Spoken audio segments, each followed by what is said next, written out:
Programa Roda de Entrevista. Apoio Água Mineral Brunado. Há mais de 30 anos sendo a sua melhor companhia. Águas Cuiabá, uma empresa do Grupo Iguá de Saneamento. E Boi Bom Churrascaria. Há mais de 30 anos servindo o melhor churrasco gaúcho.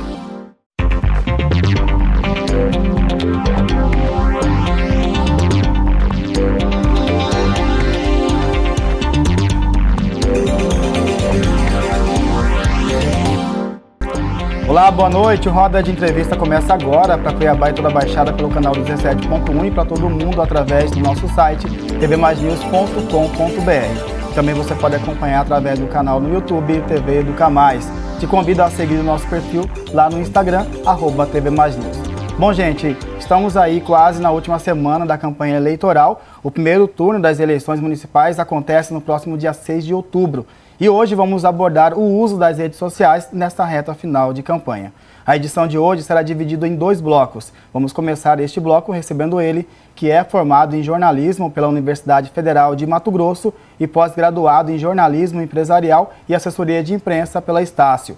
Especialista em marketing digital pela SPM e pós-graduando em gestão de mídias sociais pela Uninter. Atuou nas editorias de política e judiciário por muitos anos no site Mídia News. Foi assessor de comunicação nas 2 campanhas eleitorais vitoriosas do governador Mauro Mendes, em 2018 e 2022. Já coordenou o jornalismo do governo de Mato Grosso e atualmente é secretário adjunto de comunicação dirigida do Estado. Recebemos no centro do Roda de Entrevista hoje o jornalista Lucas Rodrigues. E participam comigo aqui na bancada de entrevistadores a jornalista Andressa Barbosa, que é assessora de imprensa e socióloga. Recebemos também aqui Rafael Rosa, jornalista e social media do deputado Beto 2A1. E fechando aqui a bancada, recebemos Marinara Lemes, que é social media da vereadora Maísa Leão. Boa noite, Lucas. Obrigado por ter aceitado aí a participar do Roda de Entrevista. Hoje, você sendo entrevistado, já esteve aqui na bancada também, né? Seja bem-vindo ao Roda de Entrevista. Boa noite, Diego. Boa noite, Andressa, Mari, Rafael. Boa noite a todos os telespectadores. É uma honra e um prazer estar agora desse outro lado aqui, participando do programa Roda de Entrevista. Bom, Lucas, eu começo com uma pergunta. Sabemos que o Instagram é uma ferramenta poderosa aí na campanha eleitoral para os candidatos, tanto para vereador como para prefeito. A gente pode colocar aí como exemplo o candidato à Prefeitura de São Paulo, o Pablo Marçal, que tem utilizado aí bastante a rede social a seu favor, até porque ele cita muito que não tem tempo de televisão.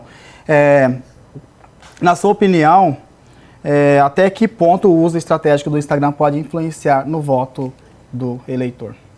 Eu acredito que o Instagram, não só o Instagram, mas as redes sociais em geral, elas têm cada vez mais poder de influência e persuasão. Se a gente for pensar, por exemplo, em fatia de mercado publicitário, hoje, ano passado, inclusive, a última pesquisa que saiu, foi o primeiro ano em que a fatia direcionada à publicidade no digital foi superior à da dos meios tradicionais. Isso é a primeira vez na história que isso aconteceu, desde que foram criadas as redes sociais. Ou seja, a gente já está vendo um marco, uma virada de jogo em relação ao digital. Então, há sim uma grande influência, ela tende a ser cada vez maior.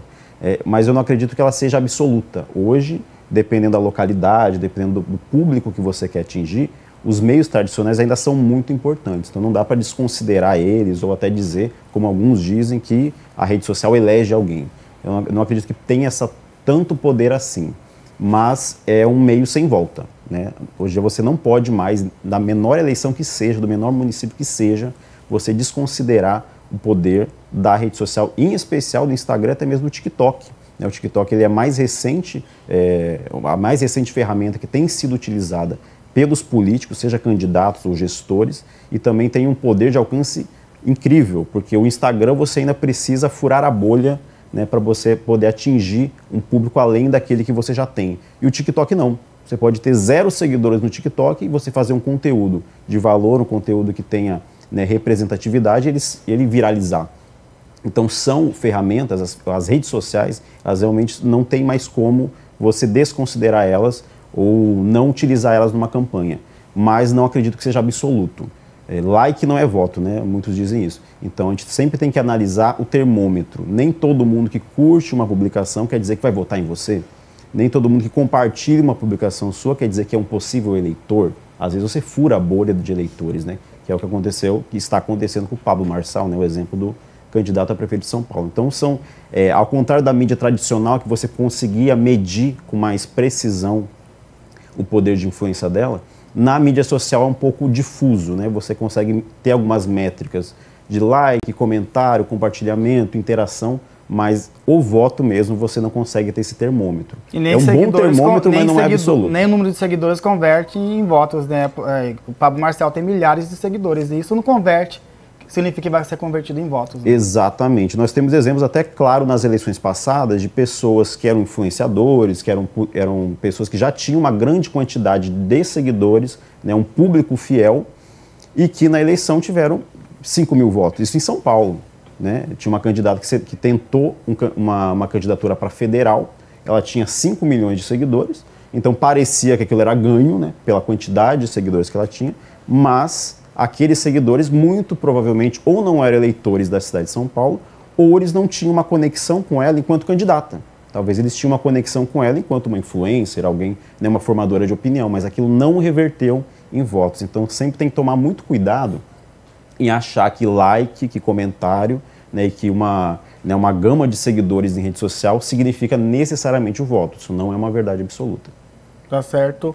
Andressa, boa noite. Seja bem-vindo aqui à roda de entrevista. Passo para você fazer a segunda pergunta. Boa noite, Diego. Boa noite, Lucas, colegas de bancada. É sempre um prazer estar aqui. Fico muito feliz quando recebo o convite. E é uma responsabilidade grande, ainda mais conversar com um colega que está aí em uns postos de referência, né? Faz um trabalho de referência. Mas, Lucas, eu queria pegar esse gancho da pergunta do Diego e ainda falar um pouquinho mais sobre São Paulo, né? Esse perfil de político que o Marçal representa tem sido cada vez mais comum, que é um político afrontoso, é um político que desafia um pouquinho as regras da política tradicional. Até Bolsonaro viria nessa linha, mas ele vem da política tradicional por ter sido um deputado de mandato. Mas esse perfil ele vem chegando, né? E a gente vê também o impacto disso nas redes sociais, que pulveriza esses discursos, ao ponto de Marçal virar assunto no país inteiro, né? Não pela mídia tradicional, mas pelas redes sociais. E a gente vê também, nesse caldo de confusão, decisões judiciais que vão limitando a tal da liberdade total das redes sociais. Eu queria que você falasse um pouco desse contexto, mas desse caldo de confusões, isso é realmente um risco para a democracia? Quem é o risco? O judiciário que limita, a população que pulveriza, às vezes, notícias falsas que são produzidas pelos próprios candidatos, ou os candidatos? Quem que é o culpado? Nesse contexto, a gente tem vários riscos vindo de diferentes vertentes, né? A legislação, via de regra, no Brasil, ela tem uma dificuldade de se acompanhar a evolução da própria sociedade. Então você vê que a gente tem uma legislação hoje que, se a gente for falar em rede social, ela está muito atrasada, ela não contempla muita coisa. Tanto que toda vez que tem uma eleição, o TSE, a Justiça Eleitoral de forma geral, tem que criar novas resoluções para criar regras de situações que são novas. Sempre tem uma rede social nova, um formato novo, uma ferramenta nova. Então esse é um problema. Agora vem a inteligência artificial para causar um caos ainda maior em tudo isso. Então eu acredito que é assim risco à democracia, né? Isso não tem acontecido só no Brasil, a gente vê nos Estados Unidos, em outros lugares, algumas fake news ganharem proporções gigantescas, e parte dessa culpa também desse risco é das próprias empresas, né? As big techs que a gente chama, né? Então há um esforço de regulação, a gente vê por parte delas, mas os governos também precisam, eu não digo regular no sentido de limitar, mas de colocar mais responsabilidade sobre o conteúdo que é publicado, né? Então a gente vê, por exemplo, até no antigo o Twitter, né, que está banindo do Brasil, a gente vê que tinha muito conteúdo que era impróprio, que tinha discurso de ódio, que tinha até pornografia, outras coisas assim, e estava acessível às vezes para criança, para adolescente acessar, né? E aquele fomento ao discurso de ódio, não havia uma moderação, uma regulação que limitasse aquilo, porque havia uma política do Elon Musk, enfim, que já defende uma linha diferente de uma liberdade mais absoluta, que é muito comum, inclusive, nos Estados Unidos. E no Brasil já é diferente, já tem uma regulação que bane o discurso de ódio. Então tem muita coisa cultural envolvida, e as fake news, inteligência artificial, judiciário, está todo mundo brigando uns com os outros para tentar encontrar um consenso em tudo isso. Então eu não vejo assim um risco tão grande à democracia, mas um risco na questão de desinformação. Você hoje, o nosso telespectador está assistindo o programa, a gente está falando aqui durante meia hora, né? Ele pode pegar o seu áudio, de você fazendo essa pergunta, criar um algoritmo em cima desse áudio e mandar um áudio, né, uma pessoa mal intencionada, criar um áudio fake com a sua voz pedindo dinheiro para sua mãe. Né? Isso já acontece. Né? E quantas outras coisas acontecem de pessoas que estão sendo vítimas, até mesmo de alguém pegar um vídeo pornográfico e colocar uma imagem de outra pessoa. Então há vários riscos que estão, não chego nem a dizer que são riscos, já são realidades que já estão sendo incorporadas. Eu acho que é preciso mais, não só vontade política, mas também mais pesquisa, mais estudos, para a gente poder aprimorar a legislação, aprimorar a força das instituições para combater isso, porque a gente está sempre correndo atrás, a gente está sempre, não um passo atrás, mas vários passos atrás para poder combater esse tipo de desinformação.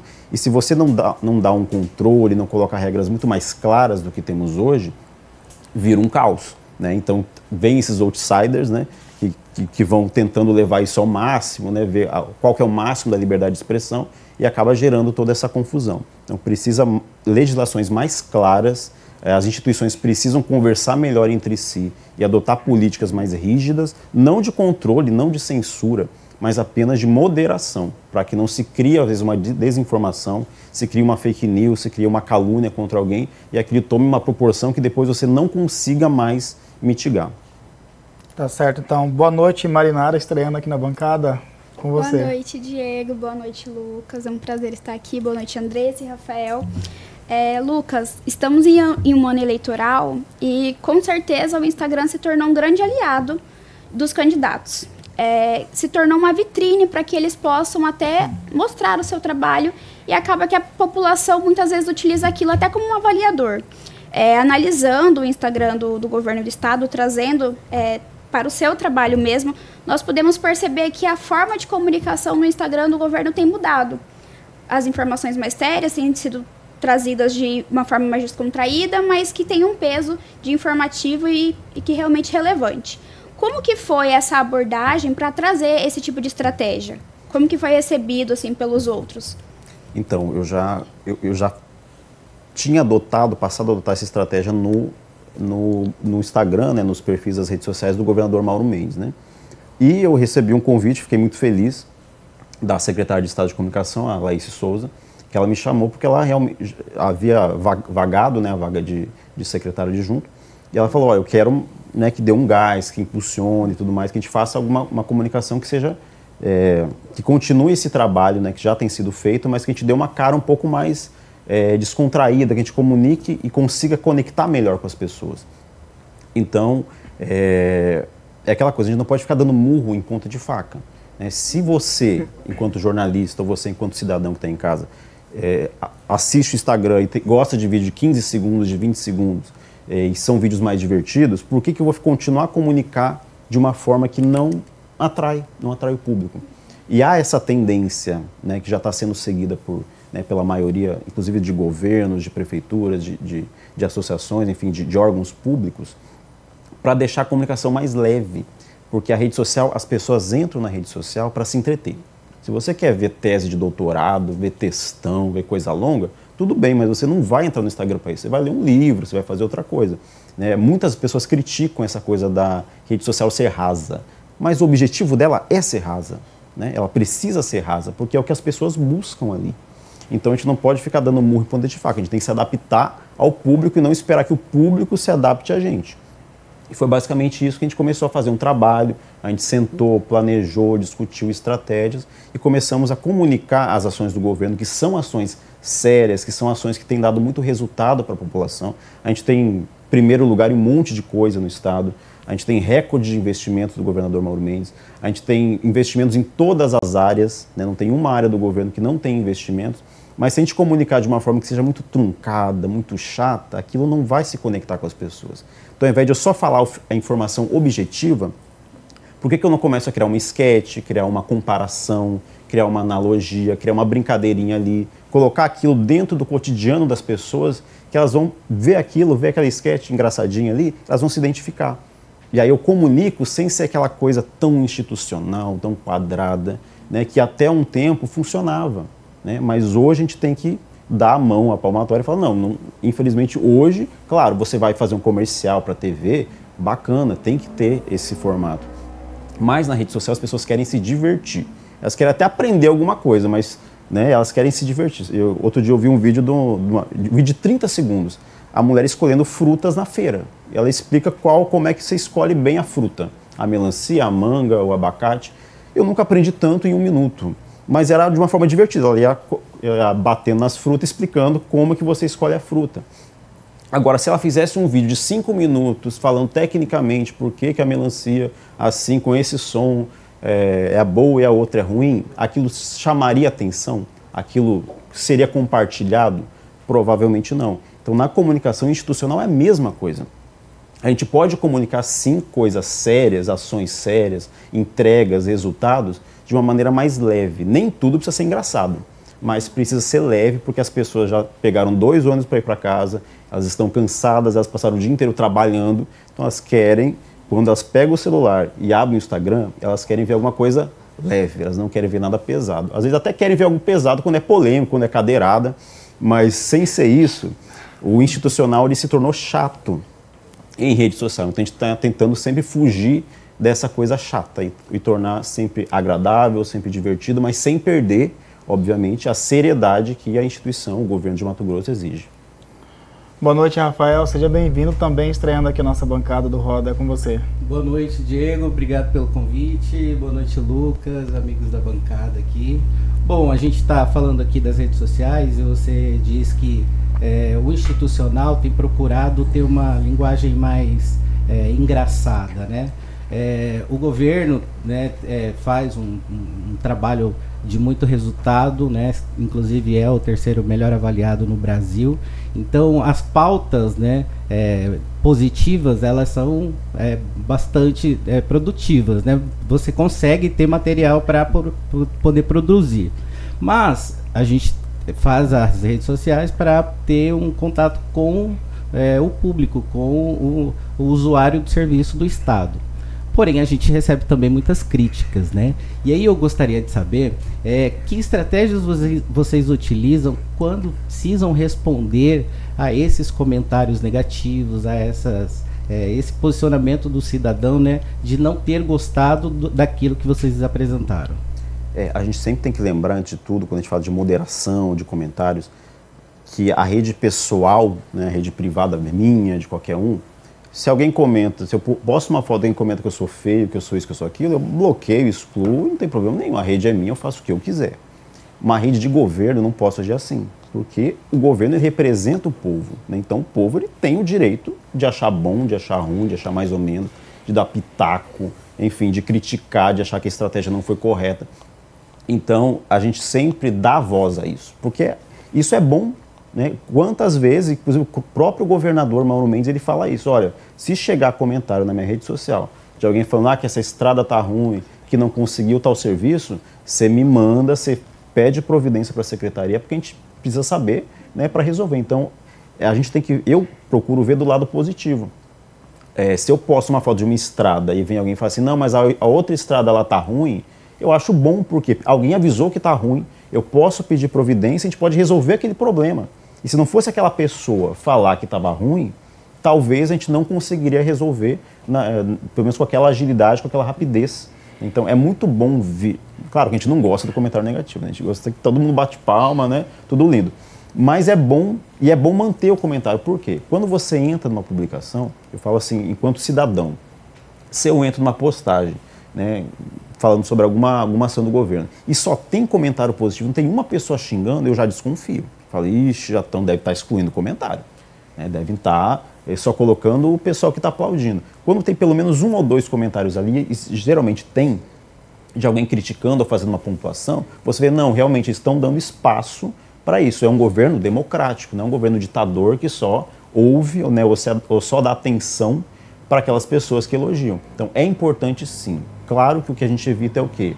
Xingamento, acusação sem provas, né, porque a gente procura sempre manter um ambiente saudável ali. Às vezes uma pessoa comenta alguma coisa boa, vem um outro embaixo e detona a pessoa que comentou uma coisa boa. A gente não pode permitir um desrespeito nem às autoridades, mas também nem às pessoas que comentam. Então, o nosso termômetro é o respeito. Pode criticar, pode apontar erro, não tem problema, até bom. Mas o limite é o respeito. Passou dali, aí realmente a gente silencia, bloqueia, mas nunca é porque a pessoa tem uma opinião diferente ou não gostou. É só quando realmente passa dos limites. Lucas, sabemos aí que tem aumentado muito a procura por social media, inclusive esse ano, né? Eu gostaria de saber de você como que está o mercado para essa profissão e se você fizesse uma comparação de social media trabalhando numa campanha eleitoral no mandato, como que você vê essa diferença de trabalho?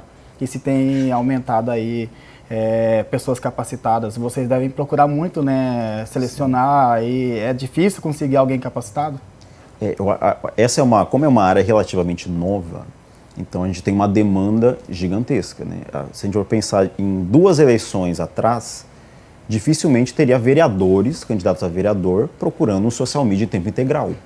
E hoje nós temos. Né? E eu não dou conta de gente me pedindo indicação. Eu não tenho mais ninguém para indicar, porque eu mesmo, né, às vezes eu estou precisando também, né? Ontem eu ainda, aproveitando o que você falou, tinha pessoas procurando no grupo de WhatsApp e social media para trabalhar com um candidato aí no interior do estado. E assim, a questão do social media, se a gente for analisar só tecnicamente a questão de saber mexer no celular, saber usar as ferramentas como Instagram, TikTok, saber como funcionam as redes sociais, saber como editar um vídeo, fazer uma imagem, enfim, uma manipulação de imagem, uma edição, isso é muito tranquilo. A gente tem muito profissional no mercado que sabe fazer, né, esse tipo de trabalho. Qual que é a maior dificuldade hoje quando a gente fala de campanha política e de comunicação de mandato? É justamente esse preparo de entender de política, né? Porque às vezes, por exemplo, vamos supor, eu faço uma rede social de uma clínica de estética. Eu tenho que entender, não preciso ser um esteticista, mas eu preciso entender pelo menos um mínimo de estética para não ter, às vezes, um erro ali numa palavra que eu usar, para não falar um termo inadequado, para não postar algum conteúdo inadequado. E na política é a mesma coisa. Só que o problema a política é muito mais complexa do que uma clínica de estética ou de qualquer outra, né, de qualquer outra área. A gente tem muitas nuances, a gente tem alianças políticas, a gente tem a comunicação de um mandato, por exemplo, falando em governo, a gente lida não só com saúde, a gente lida com saúde, com educação, com meio ambiente, com segurança, com servidores, infraestrutura, agricultura familiar. É uma gama de assuntos e todos eles são muito técnicos, muito específicos. Uma palavra que você colocou errada, que você comunicou de forma equivocada, você pode causar um estrago ali, né? Então, essa é a dificuldade realmente de ter pessoas que tenham já uma bagagem de política, que entendam dos assuntos que permeiam a política, para a gente poder... Dificilmente esse profissional está pronto. Por isso que a gente treina muito os nossos social medias, né, com a prática mesmo e sempre dando muita orientação. Porque geralmente quem entra no governo como social media e depois sai, seja em 1 ano, em 2 anos, né, não importa quanto tempo que a pessoa ficou ali naquele trabalho, ela sai muito mais experiente, porque ela aprende muito com o mandato, mas a dificuldade mesmo é de achar alguém que já tenha essa bagagem, não só técnica, mas a bagagem entender de política para poder fazer uma boa comunicação do mandato. E conhecer políticos, né? E conhecer os políticos. Inclusive. Vai lá, Andressa, dá tempo de mais. Agora eu vou precisar que seja bem rápido para cada um fazer mais uma pergunta. Vai lá com você, eu tenho 6 minutos. Eu vou voltar na situação da cadeirada. Não tira a cadeirada da cabeça. Virou memes, figurinhas e tudo mais. Os 2 candidatos que brigaram, Datena e Marçal, usaram muito isso nas suas redes sociais e eu queria uma análise sua. Pensando você como marqueteiro político mesmo, o que eles fizeram de errado ou de certo? Será que o Datena conseguiu se justificar? Será que o Marçal conseguiu usar do fato de alguma forma para dizer, poxa, fui vítima, é isso? No primeiro momento, quando ocorreu a cadeirada, o termômetro daquele momento era, bem, é a nova facada do Bolsonaro, é o novo tiro no Trump, né? Então ele vai, agora está eleito. Né? É o que todo mundo falava naquele primeiro momento. Na minha avaliação técnica, não estou entrando no mérito se ele é preparado ou não para o cargo, enfim, é só uma análise de comunicação. essa situação foi mal explorada pelo Pablo Marçal. Ele soube explorar muito bem muitas outras coisas, muito melhor que todos os outros. Mas na ocasião da cadeirada, o que acontece? Ele criou um conceito, uma reputação, né, uma imagem, durante toda a campanha, de alguém que enfrenta, que é forte, que vai, que briga. Quando ele leva a cadeirada, e aquilo foi filmado por mais de um ângulo, a gente viu que a cadeirada, bem, foi dada a cadeirada, mas não foi um tiro, não foi uma facada, não foi algo que realmente debilitaria ele, né? Não estou entrando no mérito que, ele passou mal, ficou com dificuldade de respirar, sem problema. Mas ele continuou debatendo, continuou xingando, e depois ele postou um vídeo, que aquilo para mim foi um dos piores erros, na ambulância. Eu vi. Né, com um negocinho lá para respirar, e tinha um videomaker lá filmando, e aquilo soou fake. Por quê? Peraí, você vai numa ambulância e coloca um cinegrafista junto, fazendo todo um alarde. Ele começou a replicar imagens, não sei se imagens de apoiadores ou se imagens produzidas pela própria equipe de campanha, comparando a cadeirada com a facada e com o tiro no Trump, que pareceu muito um exagero. E os próprios seguidores dele falaram, olha, eu gosto muito de você, vou votar em você, mas você está exagerando demais. Então não combinou, a pose de vítima não combinou com tudo que ele foi construindo ao longo da campanha. Seria muito mais interessante, por exemplo, ele levar a cadeirada, realmente estar ali um pouco debilitado, mas continuar e falar, olha, não vai ter cadeirada que vai me parar. Talvez isso seria muito mais interessante para ele, para o discurso dele, para a narrativa que ele foi construindo, do que se colocar de vítima. E ele deixou muita bandeira, né? Foi lá no hospital, estava com a pulseirinha verde. Então tudo aquilo, ele deixou muita pista para as pessoas desconfiarem e realmente acharem que houve um exagero da parte dele. Parando o tempo, né? Lucas, eu preciso passar. E o Datena, desculpa, já encerrando, o Datena, apesar, né, da violência não ser justificável de forma alguma, mas ele não errou quando ele falou, olha, não me arrependo, eu defendi a honra. Nós temos uma cultura no Brasil que as pessoas justificam a agressão. A verdade é essa, né? Não é uma coisa boa, violência é sempre reprovável, mas as pessoas justificam a agressão. Então você não vê muita gente condenando, nossa, isso foi um absurdo. Nos Estados Unidos isso é absurdo, igual o tapa que o Will Smith deu no outro ator. Aquilo todo mundo odiou e no Brasil todo mundo adorou. Então a opinião pública não ficou tão contra o Datena assim, por conta das provocações e tudo mais. Então o Datena acertou nisso, na cadeirada não acertou, mas no pós-cadeirada ele acertou ao manter e falar que estou defendendo a honra. Né? O discurso às vezes supera o fato. Bom, acabou o tempo, não dá nem tempo de fazer outra pergunta, mas a gente vai continuar aqui a entrevista com a nossa outra entrevistada.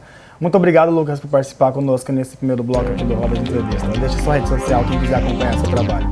Obrigado, Diego, obrigado, Andressa, obrigado, Mari, obrigado, Rafael, obrigado a todo mundo que está acompanhando o programa. E quem quiser saber mais sobre comunicação, quiser me seguir aí na rede social, meu arroba é o Insta do Lucas Rodrigues, lá no Instagram. Tá certo, então, Roda de Entrevista vai para o primeiro intervalo, daqui a pouco a gente volta aqui com mais assuntos de comunicação aí nas redes sociais, na campanha eleitoral. A gente volta já, não sai daí.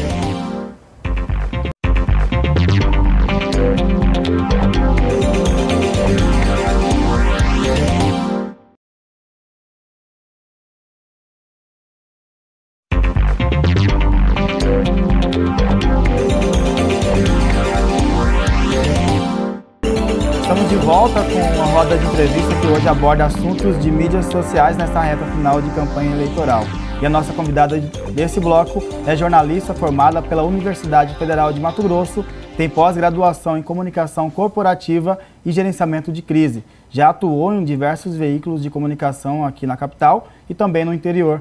Trabalhou como assessora de imprensa na Secretaria de Estado de Saúde, Comando Regional da Polícia Militar de Tangra da Serra e Tribunal de Justiça. Além disso, participou da equipe de assessoria de imprensa e marketing de 5 campanhas eleitorais, inclusive a reeleição do governador Mauro Mendes. Em fevereiro de 2020, foi nomeada secretária adjunta de comunicação e, com recriação da Secretaria de Estado de Comunicação, a SECOM, assumiu como secretária de Estado em julho de 2021, se tornando a primeira mulher a ocupar a pasta. A comandar a pasta, na verdade. No centro do Roda de Entrevista de hoje, recebemos a jornalista Laíse Souza.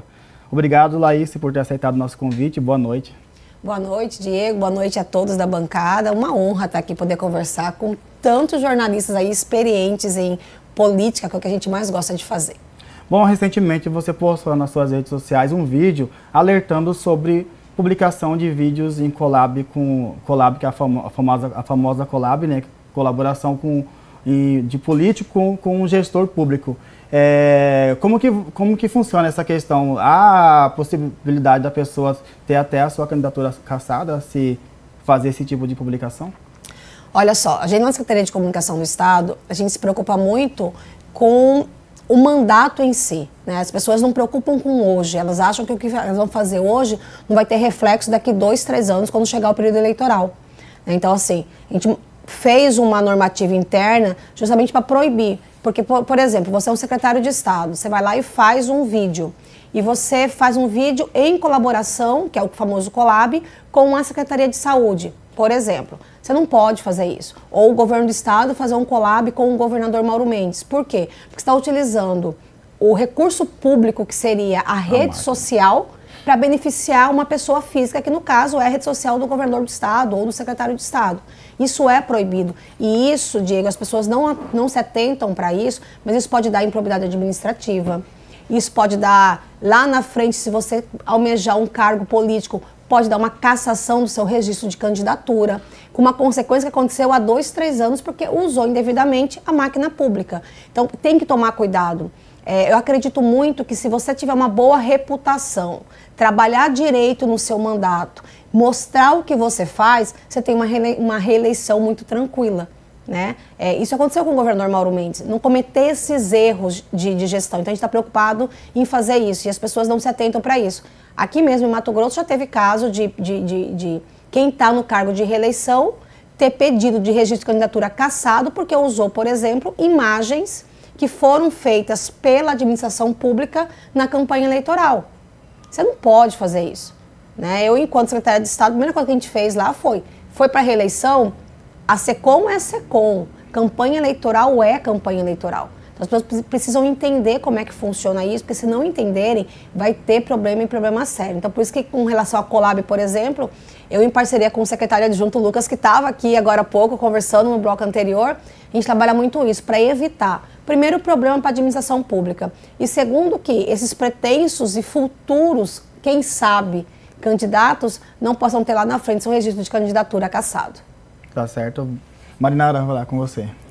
Olá, Laís, um prazer estar aqui, entrevistar você. Seguindo essa linha de que a reeleição começa, né, pelo mandato e às vezes o Instagram sendo a vitrine dele, né, de como que pode ser feito, o que deve ser feito. Eu quero te perguntar o seguinte: quais são os principais desafios que vocês enfrentam na gestão de crise? Porque o Instagram, ele precisa ser visual e direto. Existe algum protocolo específico para lidar nesse gerenciamento de crise durante mandato e durante reeleição? Olha só, primeiro que a gente tem que separar os dois Instagrams, né? O Instagram do governo do estado, do Instagram da figura política, né? Do gestor ou do governador, de quem está na frente daquela pasta. No Instagram do governo do estado, o que a gente procura fazer lá em parceria com o meu colega Lucas Rodrigues, né? A gente conversa muito. Primeira coisa, ter uma equipe qualificada que entenda. Eu acredito que o Lucas é um dos jovens talentos, e eu tenho muito orgulho de falar isso porque ele foi meu estagiário. Eu brinco muito que ele foi meu estagiário em 2012 e ele saiu para uma reunião com um bloquinho e um sonho. Não tem quem vai para academia com uma garrafinha e um sonho? O Lucas saiu com um bloquinho desse tamanhozinho para uma entrevista com um promotor de justiça e hoje é esse talento na rede social, em assessoria de comunicação e tudo mais. A gente senta para conversar, para traçar estratégia. Por quê? Porque uma crise dentro do Instagram é uma crise sem proporção. Você não tem como saber quem você atingiu. A gente tem publicação na rede social do governo do estado que atingiu 1 milhão, 2 milhões de pessoas. 2 milhões de pessoas foram impactadas, de perfis impactados com aquela publicação. Então, se você não souber como gerenciar a informação, ter cuidado no que vai colocar lá. Vou pegar como exemplo essa questão da cadeirada, que é essa trend que está do momento ali. Eu lembro que na segunda-feira, cedo, peguei meu Instagram, só tinha cadeira.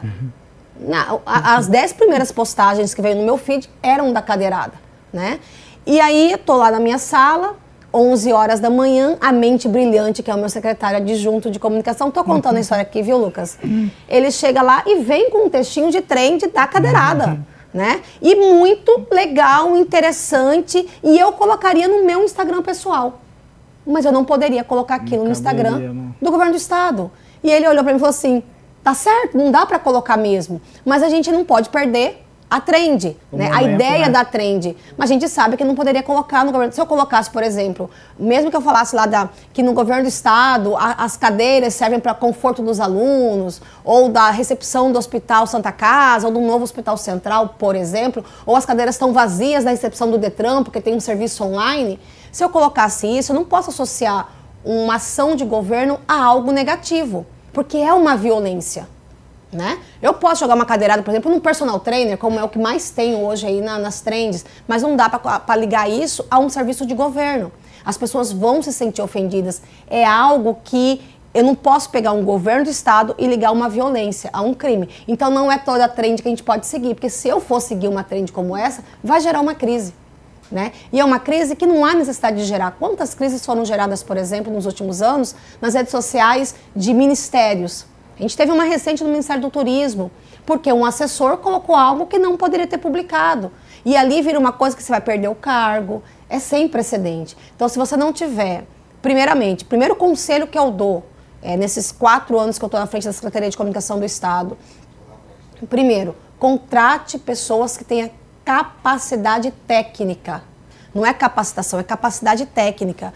Eu estou vendo o Rafael aqui, que eu quero cumprimentar. Recentemente estava num curso comigo em Brasília. Né? Então, se você não tiver do seu lado pessoas que estão buscando se capacitar, pessoas que estão buscando aperfeiçoar, ter conhecimento, elas vão saber, por exemplo, dentro de um órgão público como é o governo do estado, que você não pode fazer uma publicação entre governo do estado e um gestor. E vai queimar o governo do estado, vai queimar o gestor. Então, para que eu vou criar crise? Aí eu busco sempre a alternativa. Contrate pessoas que saibam do que estão fazendo. Né? A pessoa pode não ter experiência, mas ela tem que ter conhecimento e responsabilidade. Rafael, vai lá. Boa noite, secretária. Boa noite. Bom, há pouco a senhora falou a respeito das collabs, né, que são postagens colaborativas. A senhora, com todos os secretários da SECOM, tem realizado um treinamento, né, o Media Training, com as secretarias. Eu gostaria de saber como tem sido a receptividade dos servidores, né, com esse serviço, né, que vocês estão prestando, e se já tem colhido resultados positivos dessa iniciativa. Olha, para nossa surpresa, é um Media Training que a gente dá com os servidores da SECOM, né? Eu, o Lucas, a Carol Sanford, que é minha junta de jornalismo, o Léo Oliveira, que é um superintendente lá da Secretaria de Comunicação. O objetivo não é só treinar as pessoas para conversarem com a imprensa. Esse é o nosso objetivo final. Mas o objetivo principal é, primeiro, que elas entendam a importância de informarem o que elas estão fazendo. Porque quando eu informo o que eu estou fazendo, eu não estou apenas prestando um serviço que é a minha obrigação enquanto servidor público, mas eu também estou criando uma reputação pessoal. Quando eu vou lá e falo sobre comunicação, que eu estou aqui com vocês conversando sobre comunicação, eu estou criando uma reputação pessoal. Se eu falar uma abobrinha aqui, alguém vai falar assim, gente, como é que aquela pessoa pode ser uma secretária de comunicação? Mas se eu vim aqui e trouxer um conhecimento, que as pessoas parem e pensem, olha, tem um pouquinho de razão no que ela está dizendo, eu vou criando uma boa reputação. E aí, esse treinamento que a gente dá de um dia inteiro para os secretários e para gestores públicos, aquelas pessoas que conversam com a imprensa, é justamente, primeiro, sobre o que é importante informar. Qual que é a minha obrigação enquanto servidor público de informar? A verdade. É isso, porque as pessoas às vezes têm medo de dizer a verdade. E quando eu digo a verdade sobre algo que está acontecendo, automaticamente eu não tenho mais, eu quebro todas as barreiras. Eu não tenho crise. Quando eu digo a verdade, a crise vai embora, porque não tem o que a pessoa vai especular sobre isso ou sobre aquilo outro, porque eu disse a verdade, eu pontuei a verdade. Segundo ponto, quando a gente dá esse treinamento, as pessoas também começam a confiar mais na comunicação. Porque, não, se eu contar isso para a Laís, ela vai contar para todo mundo. Porque todo mundo acha que jornalista é fofoqueiro. Em parte, tem razão. Não vamos dizer que estão mentindo, né? Não vamos dizer. Mas não, o assessor de imprensa, ele é a pessoa, e você tem que contratar assessores de imprensa que você realmente confia. Que você tenha confiança naquela pessoa que você colocou no cargo. Porque você vai confiar a ela os principais segredos da sua pasta. Segredos, não segredos obscuros, mas segredos que vão ter o momento certo de serem levados a público. Por exemplo, se você está com pretensão de construir uma estrada específica, você não pode chegar e divulgar isso aos 4 cantos. Por quê? Porque vai começar a aumentar o valor da terra naquela estrada específica. Se eu falo para todo mundo, eu começo a onerar, por exemplo, o preço do cascalho que vai ser jogado naquela estrada. Então, se eu tenho um assessor de imprensa que é fofoqueiro, que eu não confio nele, ele vai divulgar isso para todo mundo, a minha estratégia de comunicação vai ser literalmente jogado para baixo do tapete. Eu não vou conseguir desenvolver um bom trabalho de comunicação. Então, como a gente dá esse treinamento para nossas equipes, é justamente para que eles entendam. Primeiro, confie na Secretaria de Comunicação e nos seus assessores. Segundo, é obrigação informar e dizer a verdade para a sociedade. É uma obrigação do servidor público isso. E terceiro, a gente ajuda também nesse curso de capacitação a fazer com que a informação se torne mais leve, mais fácil. Por exemplo, a gente tem um vídeo que a gente mostra no curso de um determinado bombeiro, que é de outro estado, que vai dar uma informação sobre um acidente. E ao invés... A Andressa, agora estou me lembrando, a Andressa, mas ela participou de um treinamento lá com a gente. E quando a gente fala desse curso, o cara fala tudo, ele fala a maca, o tipo de prancha que vai transportar, o nome da ambulância, o nome das pessoas que levaram as vítimas, mas ele não fala o que aconteceu no acidente. E a gente mostra na prática para as pessoas que participam do curso que não adianta eu ser técnico se eu não comunicar. A linguagem simples, né, a linguagem acessível é aquela que vai comunicar. Não adianta fazer uma nota com um palavreado completamente robusto, rebuscado, com palavras difíceis, se ninguém vai entender. Não adianta eu vir aqui cheio de termo técnico se ninguém compreende. Comunicar é simplificar. É isso que a gente mostra para eles no curso. E o resultado positivo, por exemplo, um dos inúmeros que a gente está tendo, é agora, por exemplo, na questão das queimadas. Por causa do treinamento que a gente deu com a equipe do Coronel Gladson, né? Toda a equipe do Comando Geral do Corpo de Bombeiros, a gente consegue todo dia, às 6 horas da tarde, emitir um boletim dizendo o que está acontecendo em todo o estado. Porque eles entenderam a importância de comunicar. Eu não tenho, durante o dia, ninguém pedindo informação sobre queimada, porque todo mundo sabe que 6 horas da tarde vai ter uma informação confiável sendo soltada pela comunicação. Mas isso só é possível porque eles entenderam a importância da comunicação em todo esse processo. Andressa, vai lá. Boa noite, Laís. Boa noite.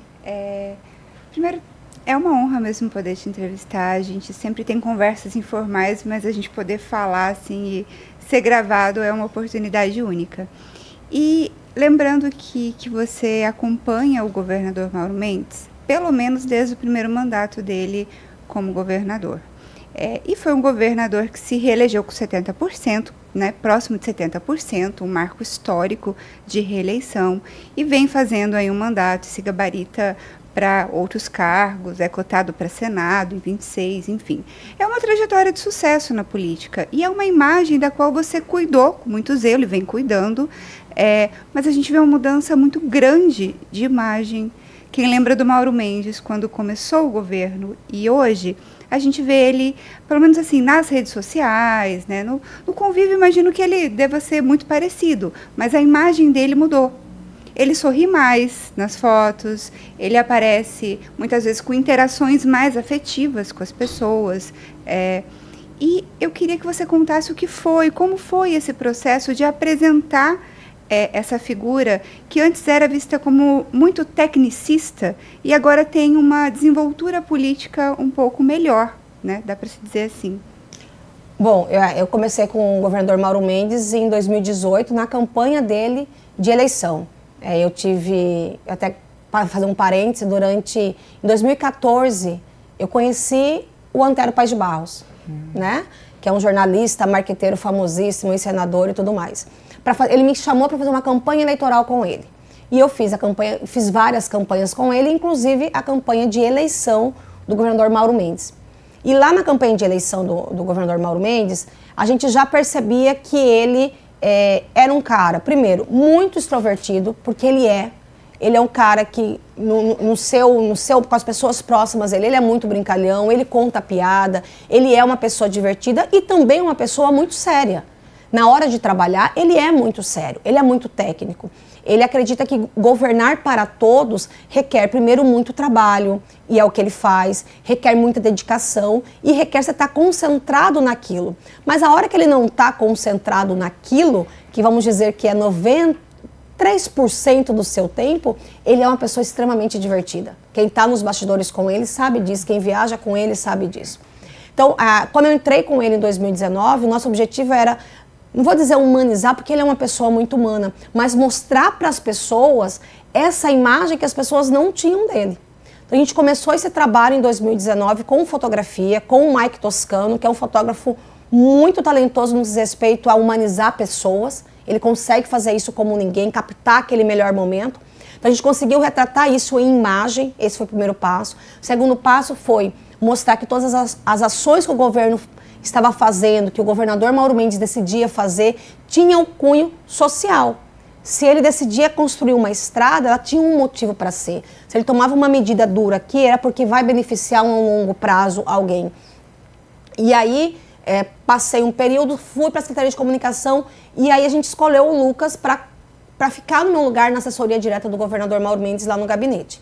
E nesse trabalho, e o Lucas tem muito mérito nisso, foi de pegar esse Mauro que nós conhecemos lá dentro do Palácio e trazer ele para que o público conhecesse ele também, né? Não era só ficar restrito a quem era mais próximo dele.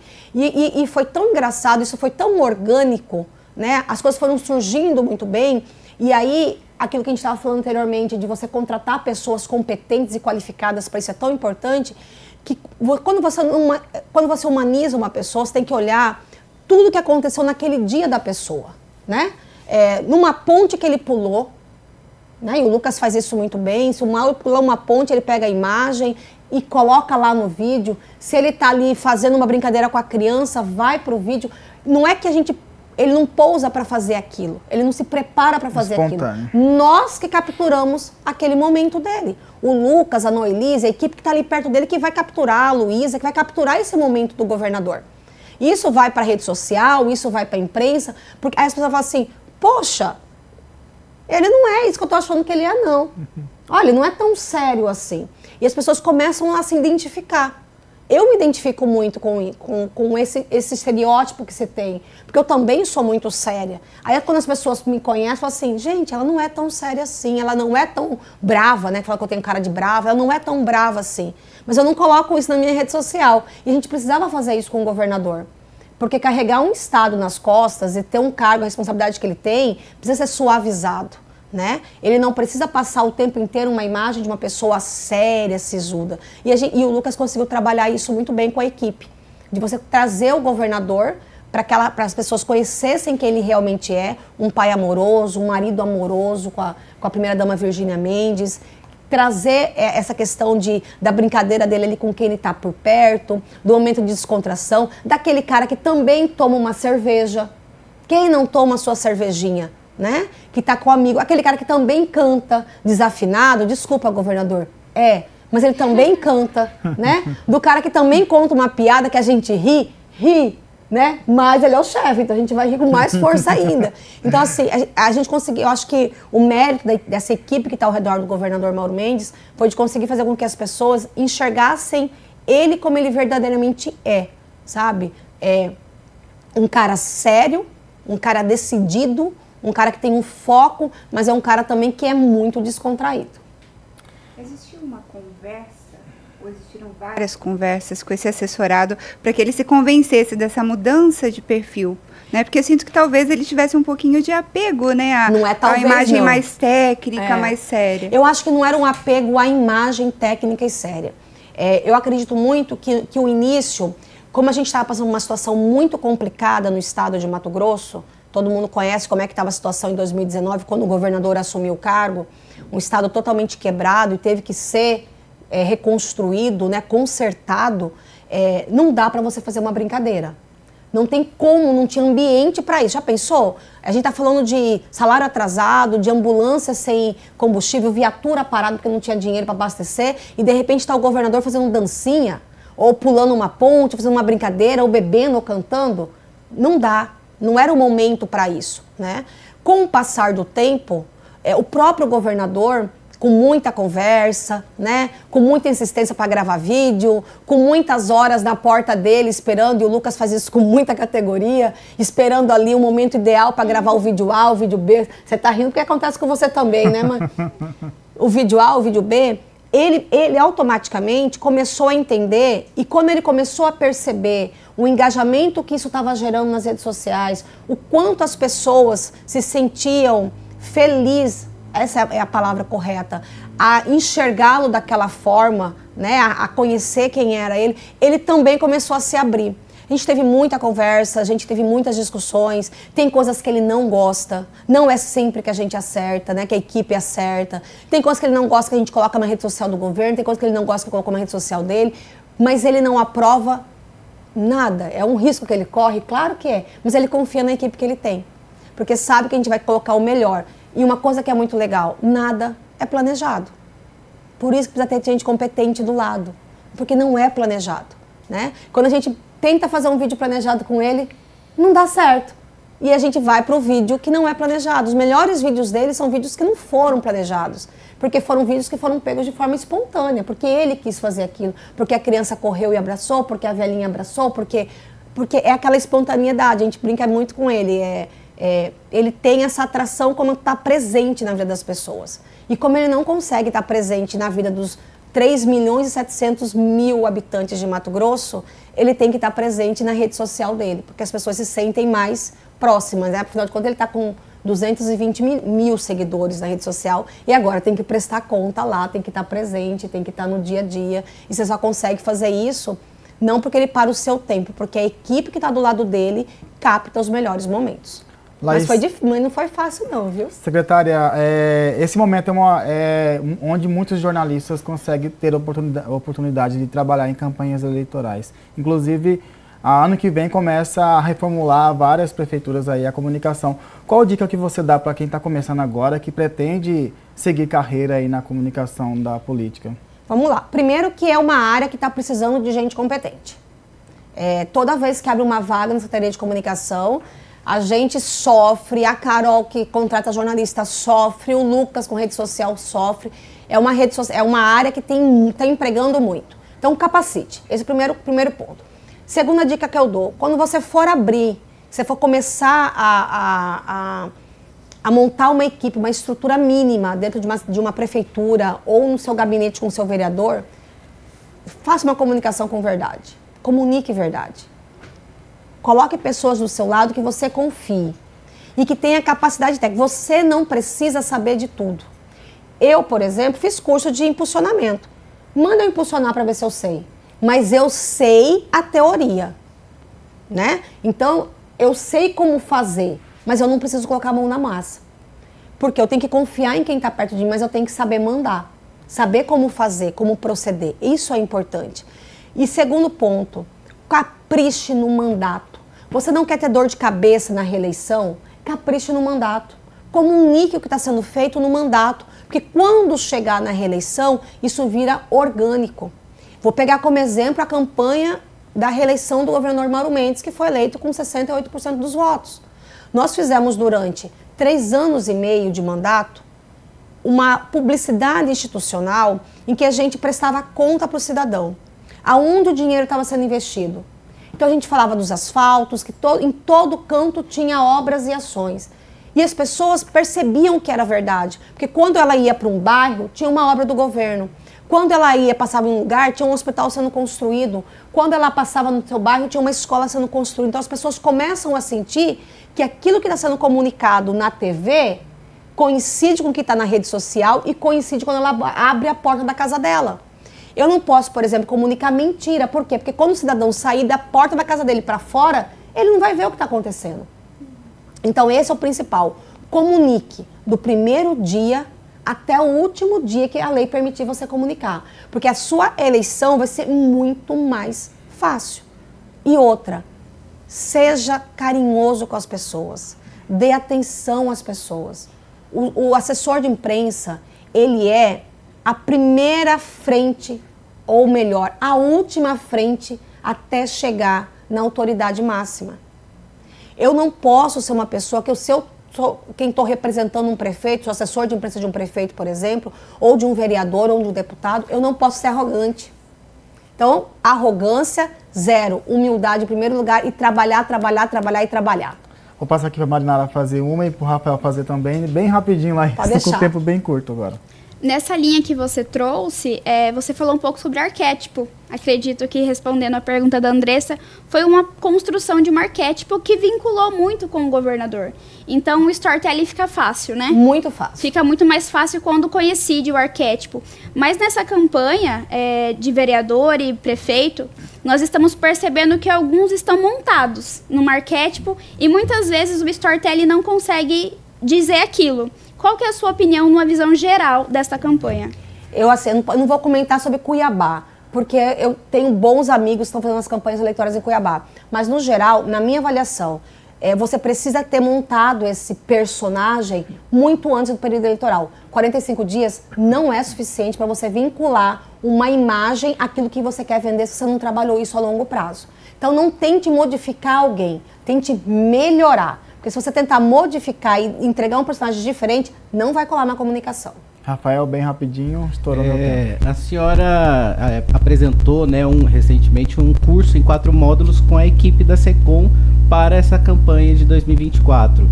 Como foi assim, a recepção desse material? Teve algum feedback dos candidatos em relação ao conteúdo? Olha só, a gente fez, é uma coincidência ser a equipe da SECOM, né? A gente tem alguns trabalhos externos que eu, a Carol, a Gabriela e o Lucas, nós somos filiados à União Brasil. Foi um trabalho que a gente fez para vereadores e prefeitos da União Brasil, de forma voluntária, porque nós somos filiados ao partido.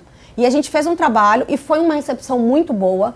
A gente teve muito direct das pessoas tirando dúvidas e a gente só falou o básico, né? De forma muito simples. Porque se a pessoa se torna candidato sem saber o que ela vai entregar, qual mensagem vai entregar, o que ela vai fazer lá, ela só se torna candidato. Porque eu quero ser um vereador, porque eu quero ser um prefeito, mas o que eu vou vender para o meu eleitor? O que eu vou entregar para o meu eleitor? Qual a mensagem eu quero passar para o meu eleitor? Então, uma dica que eu faço para quem está pretendendo, porque agora não dá mais tempo, né? Falta uma semana para a eleição acontecer. Para quem pretende ser futuramente, almeja um cargo político, construa a sua história. Construa a sua história. Defenda algo, tenha uma bandeira. Porque se você não defender algo, não ter uma bandeira, não vai ter como você conseguir sucesso. Acabou o tempo, secretária. Eu quero agradecer a sua presença aqui. Está convidada a voltar outras vezes no Roda de Entrevista. O tempo voou. Voou mesmo. Obrigada, pessoal. Obrigada, Rafael, Mari, Andressa, Diego. Um prazer ter conversado com vocês. Tá certo. Então, só as redes sociais. Laíce Souza, Laíce com C, não é Laílce nem Laírce, Laíce Souza, tanto no Facebook quanto no Instagram. Tá certo. Obrigado, Rafael. Quem quiser acompanhar seu trabalho, como faz, sua rede social? É só eu, Rafael Rosa, daí lá acompanho um pouquinho desse trabalho parlamentar que eu tenho feito junto ao deputado Beto 2 anos. Tá certo. Então, obrigado, Marinara, por participar com a gente aqui. Sua rede social, para quem quiser acompanhar. A minha rede social é Marinara Lemes, é o meu nome, lá vocês vão poder acompanhar um pouco da trajetória da Maísa também. Obrigado, Andressa, por participar aqui. Quem quiser acompanhar seu trabalho, como faz? Obrigada mais uma vez. É Andressa Barbosa. Andressa um pouquinho diferente, tem um H entre o D e o R e Barbosa com T. Tá certo. Então, obrigado a você de casa que nos acompanhou até agora. Para você rever essa e outras edições do Roda de Entrevista, é só acessar o site tvmaisnews.com.br. Até a próxima quinta-feira. Uma boa noite.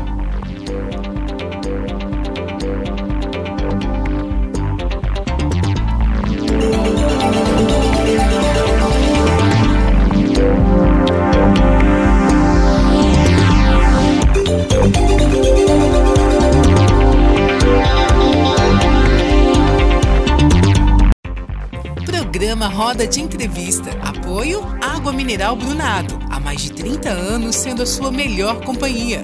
Águas Cuiabá, uma empresa do Grupo Iguá de Saneamento. E Boi Bom Churrascaria. Há mais de 30 anos servindo o melhor churrasco gaúcho.